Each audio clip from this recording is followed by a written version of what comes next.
Respected Dharma Masters, respected practitioners and guests.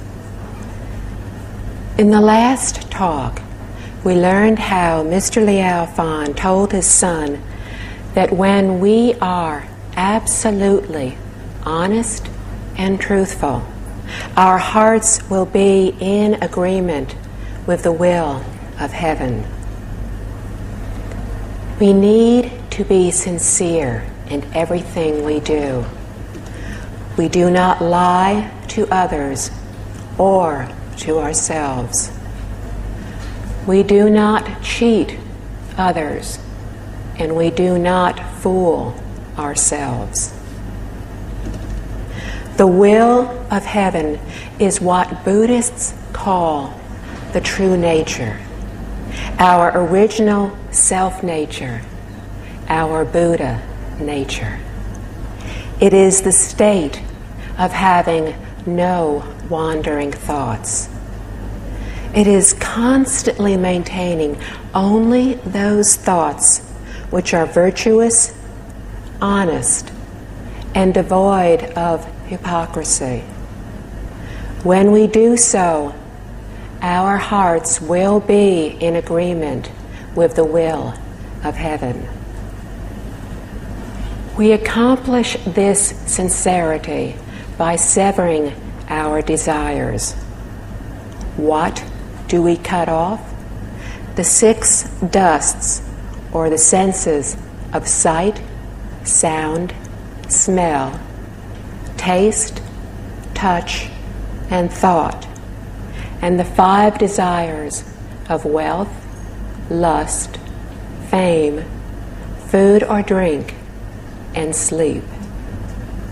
If we are unable to sever or at least reduce these desires, our minds will constantly be overwhelmed by outside attractions.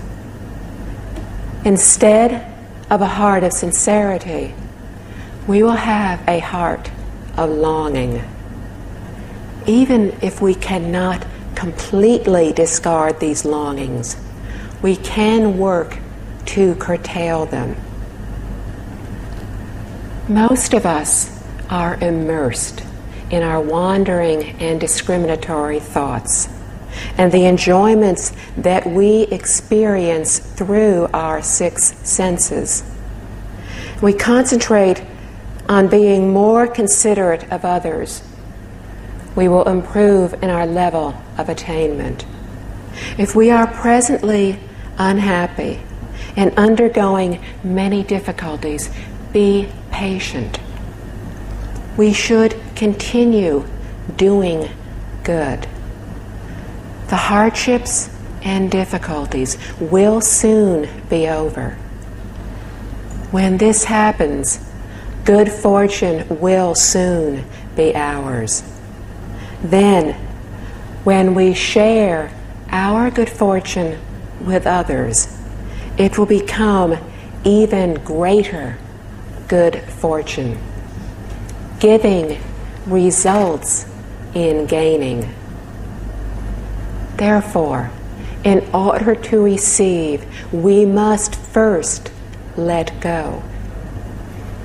If we are reluctant to let go, then we will be unable to receive.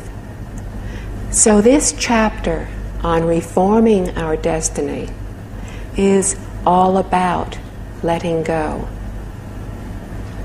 What if we seek something? To seek also helps us to receive. But how do we seek? Just let go, and everything we seek will be ours. And the first thing we let go of is our desires, our longings, our attachments. Mr. Liao Fan said that when we are absolutely sincere and honest, our hearts will be in agreement with the will of heaven. This advises us to discard from the root, to discard our selfishness, to completely extinguish any thoughts of benefiting the self, to completely extinguish thoughts of ego. Instead, all of our considerations should be of how to benefit others, society, humanity, and every living being throughout the universe, throughout all of time. In the last talk, Mr. Liao Fan had written about a person who had always behaved badly. But in his last, most important moments as he was dying, he realized what he had done and deeply regretted all his wrongdoings. With that, he peacefully passed away. From the text.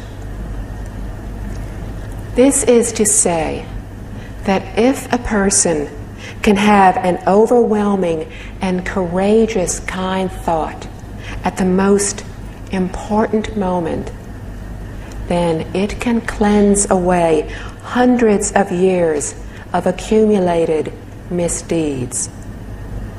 This is just like needing only one lamp to bring light into a valley that has been dark for 1,000 years. It does not matter how long one has been committing misdeeds, or if the offenses were newly made. He or she is an exceptional person as long as they are able to reform. End quote. Both Buddhists and Confucian scholars have said this truth.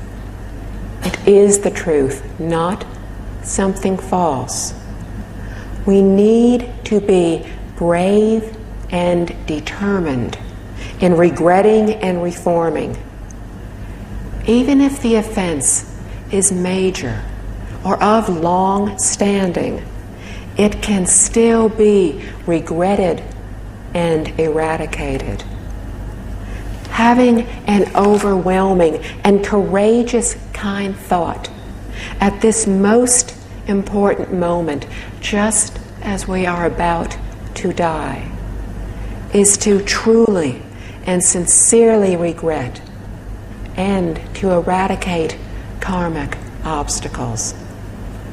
In this way, it can indeed cleanse away hundreds of years of accumulated misdeeds.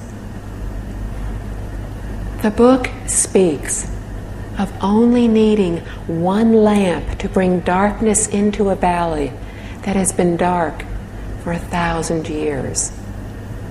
This is comparing the lamp and its brightness to our bravery and determination in reforming and in our ability to wash away long accumulated misdeeds. Thus, regarding offenses, no matter how big, no matter how small, no matter from time long past or newly made, what is of utmost importance is that we reform. In Buddhism, it is often said that true Buddhist successors are rare. If we are not true Buddhist successors, we will be unable to continue the lifeline of Buddhism. For example, a cup needs to be cleaned very well for the water it contains to be drinkable. If it has not been cleaned well, if it has been tainted with just a bit of poison, and we fill it up with water, then we will be poisoned. Poison is the negative karma. To become true Buddhist successors, we first need to completely eliminate our afflictions. Then we will be capable of receiving the Buddha's teachings. And then we will be able to benefit others, not just ourselves. Previously, Mr. Liao Fan spoke of reforming and cultivating good fortune. Why do we need to reform first? To make ourselves into a repository for the teachings, so that we are able to receive all the good fortune that Buddhas and Bodhisattvas, beings and spirits of heaven and earth, bestow on us. This is true good fortune, not that which changes. If our repository is not properly cleaned, but is filled with afflictions and with negative karma, then the good fortune given to us by Buddhas and Bodhisattvas will turn into even deadlier poison. How can we allow this?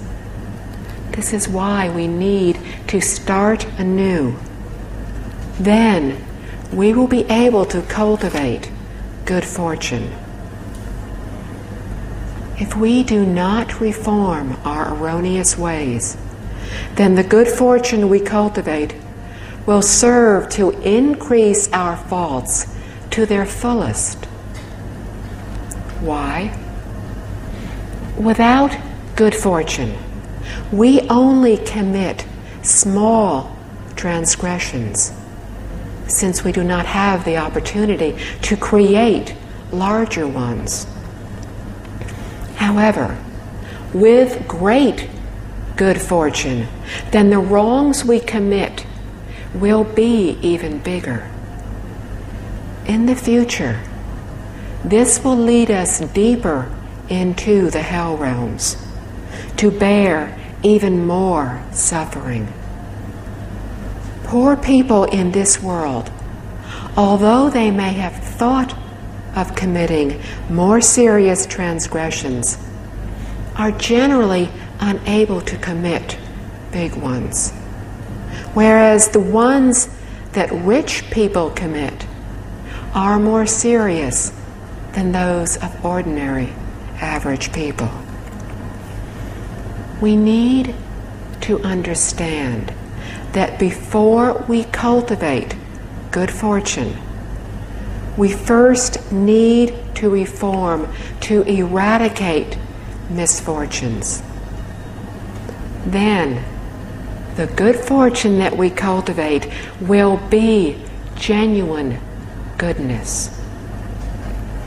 If we do not eradicate our accumulated misfortunes and bad habits before we cultivate good fortune, then our good fortune will help us increase even worse offenses. And passing on knowledge, will a truly benevolent teacher teach this kind of student? No. Why not? He knows that it will harm the student.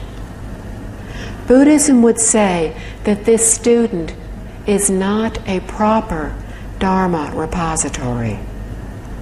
If he or she is not, then the teacher cannot pass on the teachings. This is not to say that only a very smart and intelligent person can be a Dharma depository. No.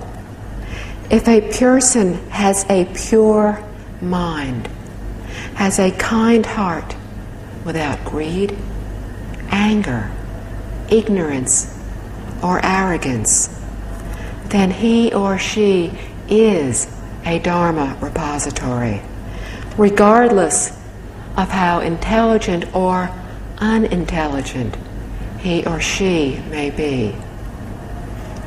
We read in Master Tan Shu's memoirs about a monk who took moldy candles out to dry in the bright sunlight. He was very slow-witted, without even the slightest bit of wisdom. But his mind was pure. He was honest, and he bore ill will for no one. The old master took a liking to him. He was a Dharma repository. So the master taught him to prostrate to the relics of Buddha Shakyamuni at the Ayu temple 3,000 times a day. And in 3 years, he was awakened. After awakening, he was able to compose poetry, verses, was extremely articulate. Eventually, he even lectured on sutras and was widely welcomed. But although he had achieved attainment, he lived thriftily. He was very humble and courteous towards others. To be able to be so is to be a Dharma repository. And this is true good fortune. By choosing a successor, a master can either help a person to achieve or can harm that person. Starting from the past, good teachers, whether Buddhist or non-Buddhist, have been selective in choosing their successors. The most important criterion is virtuous conduct. Other qualities are not taken into account because they can be nurtured.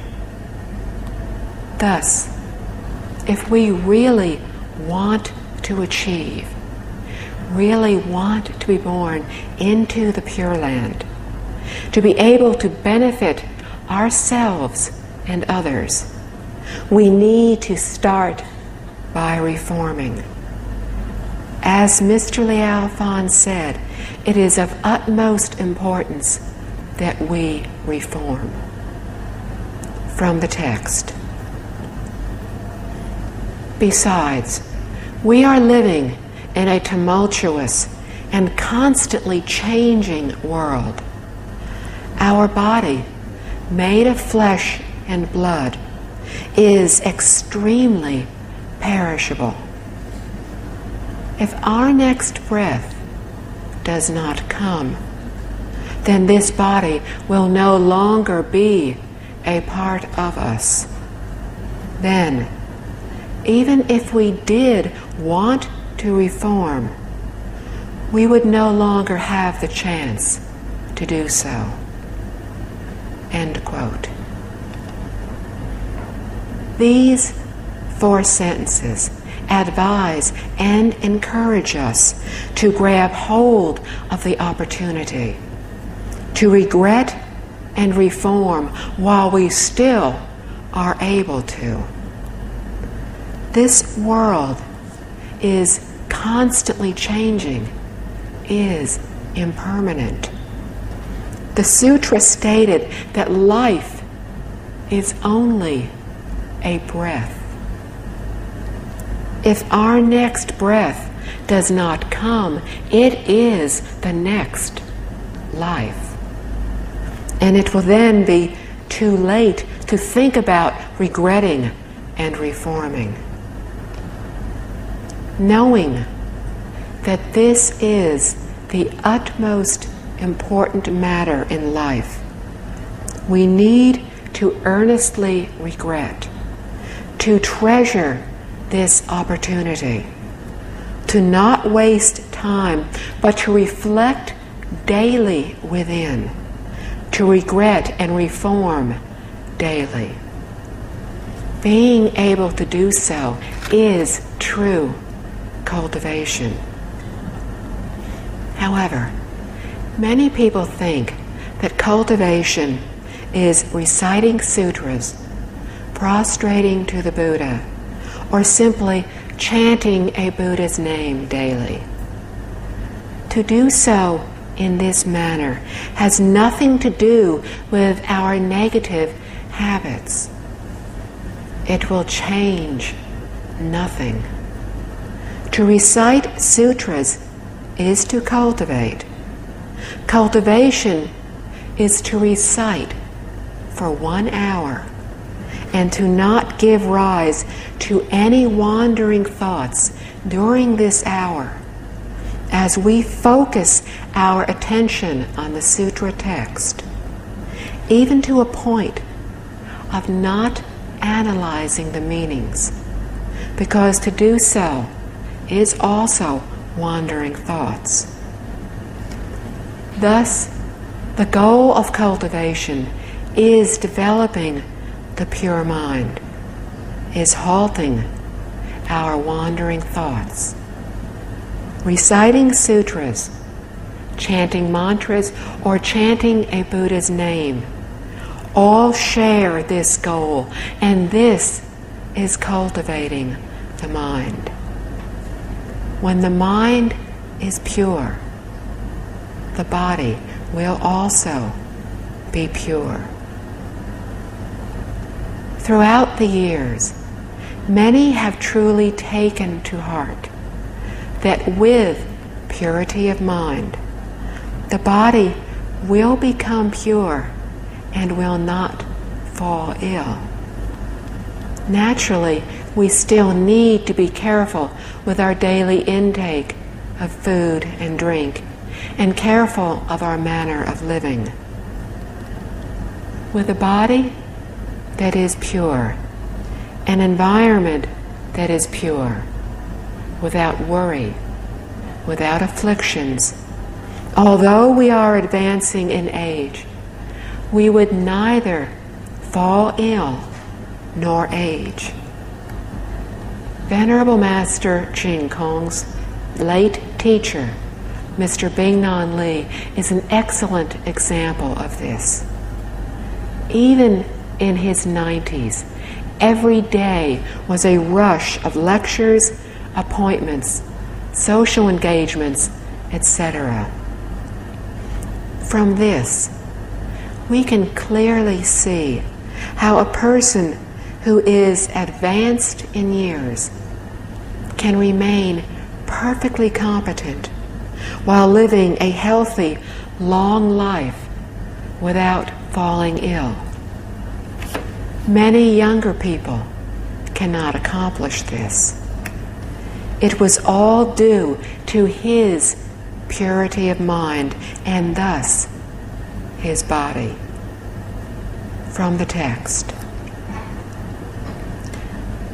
Therefore, when we commit a wrongdoing, our retribution in the physical world is a bad reputation, which will last for hundreds, even thousands of years. Then, even filial children and loving grandchildren cannot restore our honor. Then in our afterlife, we might end up in hell, suffering immeasurable pain. End quote. If we do not know how to regret our wrongdoings, do not know how to reform, then we will be burdening future generations with our bad reputations. Even our filial children and virtuous grandchildren will not be able to wipe these away. We are currently unable to see the hells with our own eyes. But please be assured that our negative karma will lead us to the hell realms, and they are truly terrifying. Sutras talk of the hells, and there are many explanations of how long we will remain in them. The easiest to read and understand is the one Mr. Lee listed in the 14 lectures outline. They are very believable and accord with the sutras. 1 day in hell is equivalent to 2,300 years on earth. The Chinese proudly often tell of their 5,000 years of history. But this is only 2 days in the hell realms. And think how terrifying the hells are. The shorter lifespans are 10,000 years. If we were to calculate their days to be 365 days in a year, that means that a day in the hells is equal to almost 3,000 years in the human realm. We must understand the magnitude of this. The suffering is ceaseless without a day of release. We will not be able to emerge for hundreds and thousands of eons. And in this lifetime, it is very easy to commit the cause of going to the hell realms. However, once we fall into the hells, it is unimaginably difficult to get out again. Therefore, if we believe that the Buddha only tells the truth, then how can we continue to act rashly and commit offenses? From the text. Even the sages, virtuous people, Buddhas and Bodhisattvas cannot help us escape from the bad consequences. So how can we not be afraid? End quote. Even the Buddhas and Bodhisattvas, with their great compassion and kindness, are unable to help free us once we fall into the hell realms. Can Earth Treasure Bodhisattva, who presides there, help to free us when we fall into the hell realms? No. Very honestly, he can only help those who already possess abundant good roots and good fortune, those who can accept and accord with his teachings. Then they will truly regret and mend their ways to be able to transcend the hell realms. However, when we are suffering from intense pain, it is virtually impossible to accept even kind, good words. The more we suffer, the more malicious thoughts and angry feelings we have. Then, even when others say something pleasant to us, we may feel that they have insulted us and hate them even more for it. This is true for those who are suffering in this world, much less those in the hells. Thus, more often than not, those suffering in the hell realms will commit even more serious offenses, consequently making the transcendence from the hell even more difficult. And this is why even Buddhas and Bodhisattvas cannot help us. What kind of people is Earth Treasure Bodhisattva able to help? Those who truly possess good roots and good fortune. Because of one erroneous fault, these people fall into hell but are able to be helped.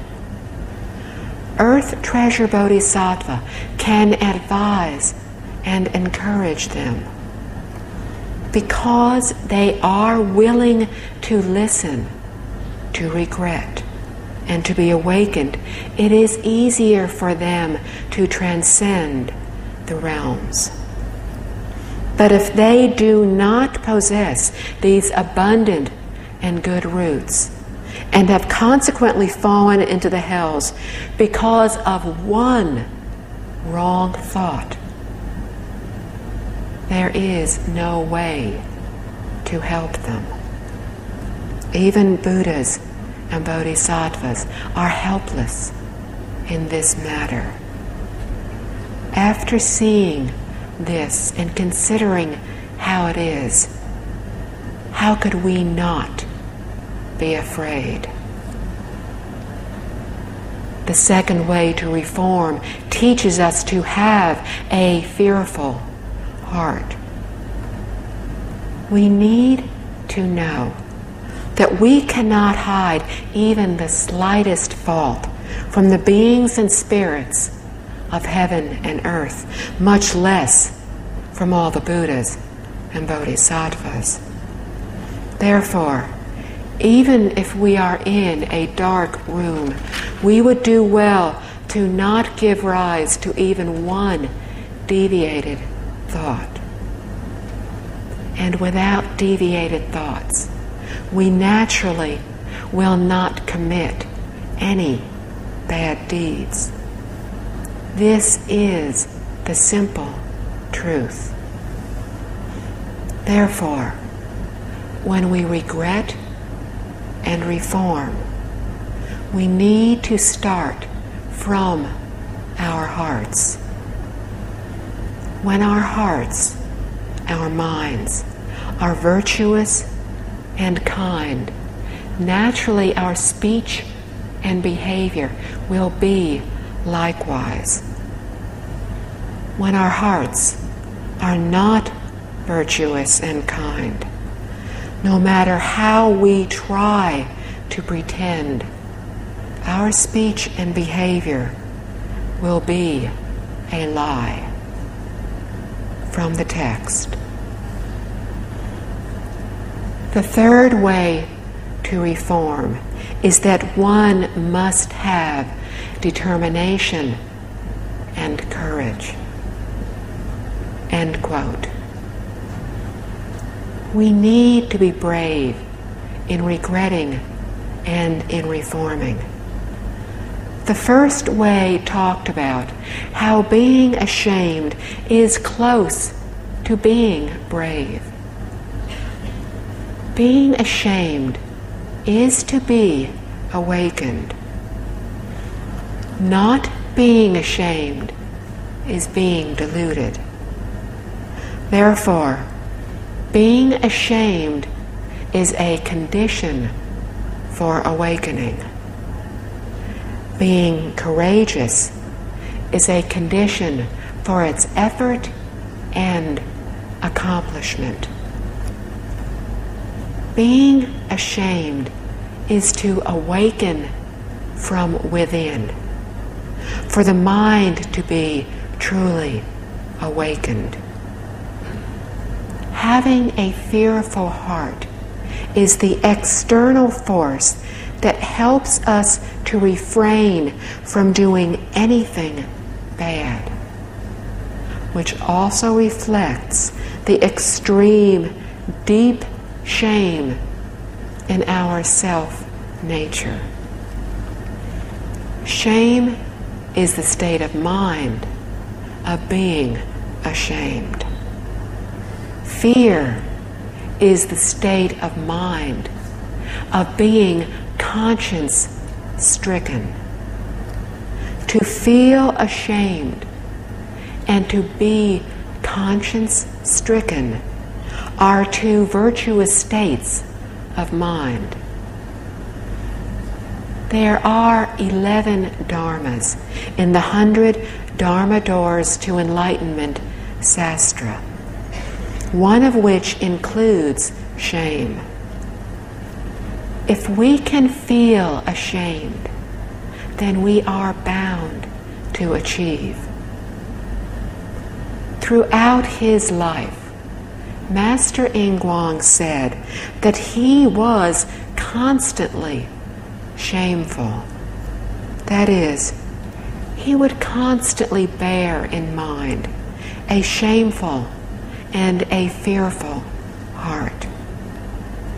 He cultivated with this frame of mind.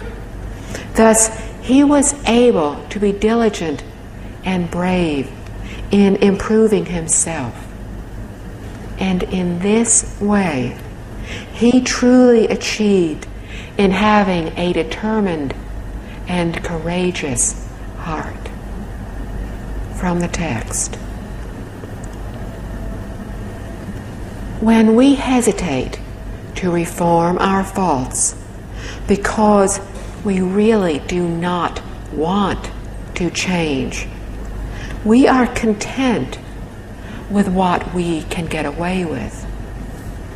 For a reform to take place, we must use all of our efforts and resolve to change immediately. We should not doubt or postpone our resolve to change until tomorrow or the day after. End quote. More often than not, we are drifting along day to day.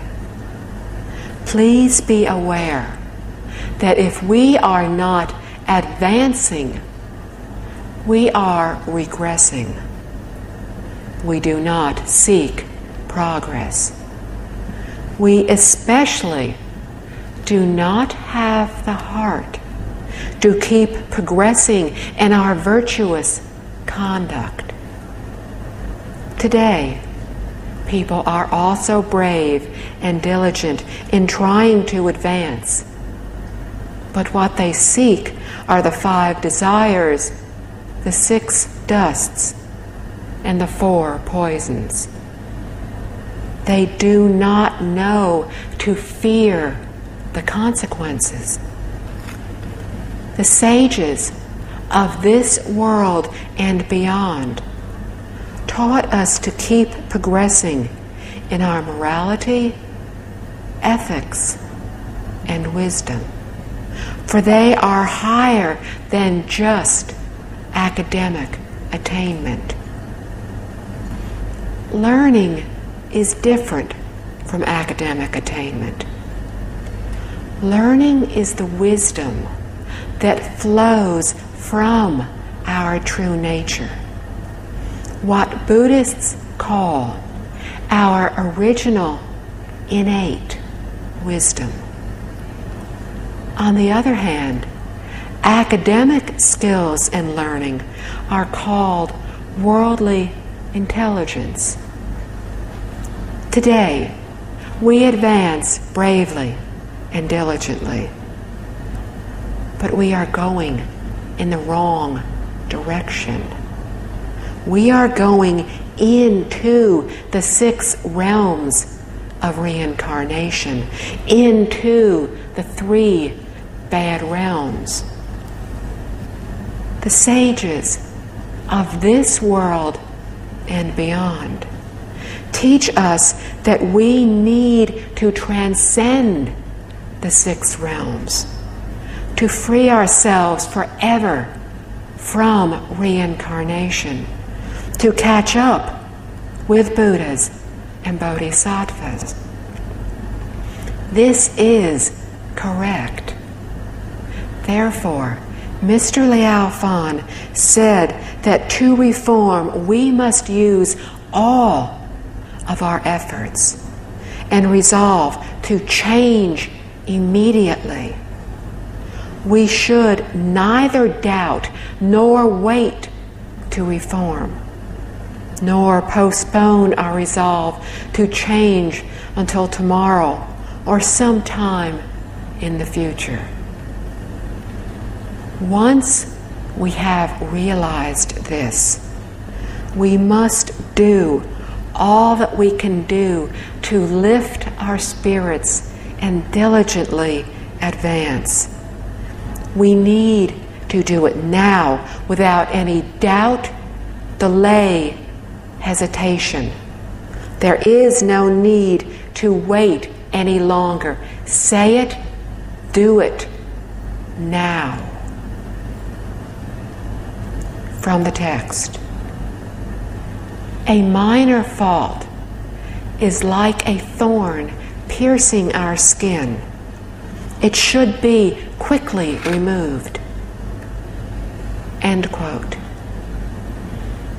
When we have a thorn piercing our skin, it is very painful. We will do whatever we can to quickly extract it. But to bear a minor fault in mind is even more painful. We need to become aware of it. For if we are not, it is as if we have no sense of feeling, as if we do not know that we have pain, that we do not know that something is piercing our body. Now, it is not our flesh that is unfeeling. It is our conscience. From the text. A big fault is like a finger bitten by a poisonous snake. We must cut off that finger without hesitation to prevent the poison from spreading and taking our life. In the I Ching, when we get the symbol of wind and thunder, it tells us that we have strong determination in reforming and are certain to succeed in doing so. End quote. A big fault is like being bitten on the finger by a poisonous snake. We should not hesitate to quickly cut off that finger. Why? If we do not cut it off, the poison will spread and we will die. This is just an example to show how determined we need to be to end all incorrect ways. When we are lethargic and listless every day, it is due to our karmic obstacles emerging. When we have numerous wandering thoughts, afflictions, worries, and find that nothing is going as we wish, it is due to our karmic obstacles arising. In Buddhism, we often speak of these karmic obstacles. What are they? They are nightmares at night when we cannot sleep. They arise when we do not have a regular pattern of living in our daily lives. When this happens, we need to earnestly reflect within, to be vigilant. If we are able to correct all of our faults, then our karmic obstacles will be eradicated. When we have fewer karmic obstacles, we will be filled with the Dharma joy. We will feel light in body and mind without any burdens. To have fewer karmic obstacles means to have fewer afflictions, fewer worries. With fewer afflictions, our mind will naturally be pure and constantly give rise to wisdom. With wisdom, we will see and understand very clearly everything around us, whether affecting body or mind, whether regarding Buddhism or worldly matters. We need to have determination, need to want to be able to examine our motives and feelings, to find our faults and courageously correct them. In no way should we be afraid of doing this. I Ching, the Book of Changes, contains 64 combinations. Each combination has 6 explanations or predictions. The wind-thunder symbol represents benefit and is concerned with resolution and determination. If we are able to make the resolution and have the determination to correct our erroneous ways and to cultivate kindness, we need to do so, for then and only then are we able to receive true benefits. If we can immediately reform without hesitation, then we have done as the wind-thunder symbol said we would. From the text. If we can follow the 3 ways of shame, fear, and determination to reform, then our personality will surely be transformed. End quote. In reforming ourselves, we need to have these 3 hearts of shame, fear, and courageous determination. To have a shameful heart is self-awakening. To have a respectful and fearful heart is to be conscience-stricken. Only when we have both of these do we give rise to a courageous and determined heart. To have this heart is to regret and reform ourselves. So knowing this, why are we unable to correct our faults? We do not yet possess a shameful and fearful heart. The courageous and determined heart arises from the shameful and fearful heart. If we do not know shame, then we are not afraid of being laughed at by others. So there is no incentive for us to cultivate kindness. How do we sustain these 3 hearts? Of all sutras, why do we choose the Infinite Life Sutra for everyone to practice? It is not that the rest of the sutras are not good. They just do not explain as perfectly as does the Infinite Life Sutra. It completely explains the matters, principles, causes, and effects. It is not too long. It is easy for modern people to practice, and it is the essence of all sutras. Our morning and evening ceremony recitation book is especially compiled for fellow practitioners at the Amitabha Buddhist societies. Ancient virtuous people originally edited the older versions of the recitation book. So their versions were designed to cure the problems, the illnesses of their time.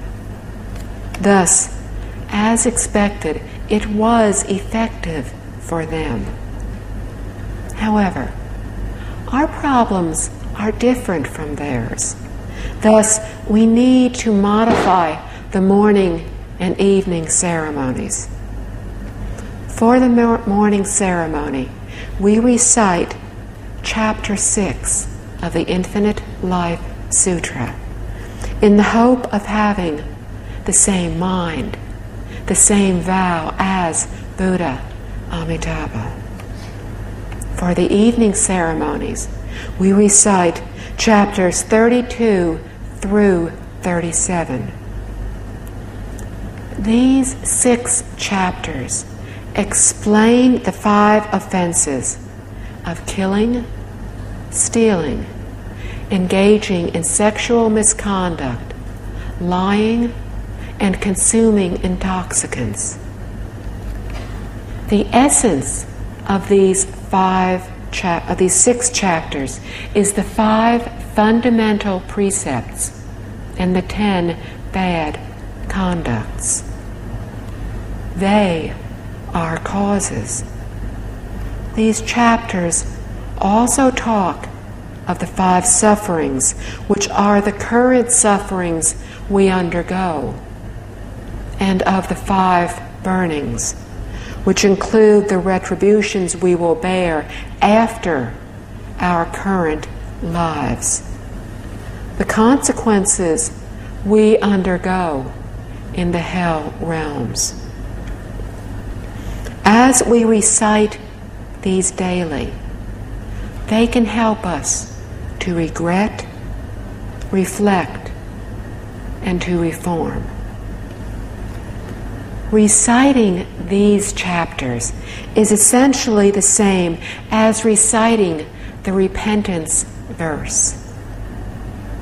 After reading it, we need to be vigilant, to be awakened, to sincerely mend our ways, and to follow their guidance in understanding and in cultivation. We will gain benefit from this kind of recitation practice. Therefore, it is important for us to have the 3 kinds of hearts. From the text. Just as the sun's rays shine on a thin layer of ice in the springtime, there is no need to worry about its melting. End quote. If we have these 3 hearts, we will immediately reform our faults. It is just like the ice in springtime. As the weather grows warmer, the ice grows thinner. When the sun comes out, the ice melts. It is the same with our wisdom. As it grows, our karmic obstacles will melt away. From the text. There are also 3 methods of practice to help us to reform. First is changing through behavior. Second is changing through reasoning. And third is changing from the heart. Since the methods vary, so do the results. For example, if I killed living beings in the past, I now vow not to kill again, starting today. If I was angry and yelled at others in the past, I vow now not to get angry, starting today. This is how a person changes through behavior and refrains from repeating a wrongdoing by vowing not to do it again. End quote. The commentary stated, generating a shameful, fearful, and determined and courageous heart is the cause of regretting and reforming. It shows us the three paths of behavior, reasoning, and heart. This details the methods of practice in reforming. Previously, Mr. Liao Fan spoke of principles. Now, he tells us of the methods of practice. There are three general kinds of methods. These differ in levels, thus the results differ as well. First, let us talk about changing through behavior. When we are angry, we lose our temper and often yell at others. This encroaches upon using abusive language. We can change through behavior and refrain from repeating this wrongdoing by vowing not to do it again.